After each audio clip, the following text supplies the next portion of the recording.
এইটো লৈ পেলাই মই কৈছোঁ নহয়, মহাকণ্ডল বিধানসভাৰ পৰা অখিল গগৈ খেদা হৈছে আৰু বিৰোধী যিটো ঐক্য মঞ্চ তাৰ পৰাও তেওঁ এক প্ৰকাৰে খেদা খাইছে। অহাবাৰ শিৱসাগৰ সমষ্টিৰ পৰাও খেদা খাব।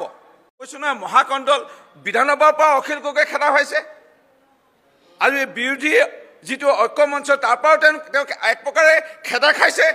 অহাবাৰ শিৱসাগৰ সমষ্টিৰ পৰাও খেদা খাব। পিতৃ তেওঁ আবেগৰ অতি হৈ পেলাই তেওঁ পঠিয়াইছে। তেওঁ দায়িত্ব ছাত্ৰীগৰাকীও পিতৃৰ লগত কথা পাতিছে আৰু পৰিয়ালটোক কৈছে যে অহাবাৰ আমি দিমেই, ভালধৰণে পাছ কৰিমেই, ফাৰ্ষ্ট ডিভিজন পাছ কৰিম, লেটাৰ লৈ পাছ কৰিম। সেই চিকিউৰিটিৰ ভিত্তিত সেই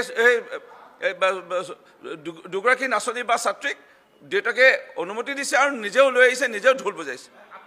আৰু এইটো এটা আবেগ বিজেপি চৰকাৰৰ প্ৰতি যিটো আজি ৰাইজৰ দেখা পাইছে, এইটো লৈ পেলাই মই কৈছোঁ নহয়, মহাকণ্ডল বিধানসভাৰ পৰা অখিল গগৈ খেদা হৈছে আৰু বিৰোধী যিটো ঐক্য মঞ্চ তাৰ পৰাও তেওঁ এক প্ৰকাৰে খেদা খাইছে। অহাবাৰ শিৱসাগৰ সমষ্টিৰ পৰাও খেদা খাব।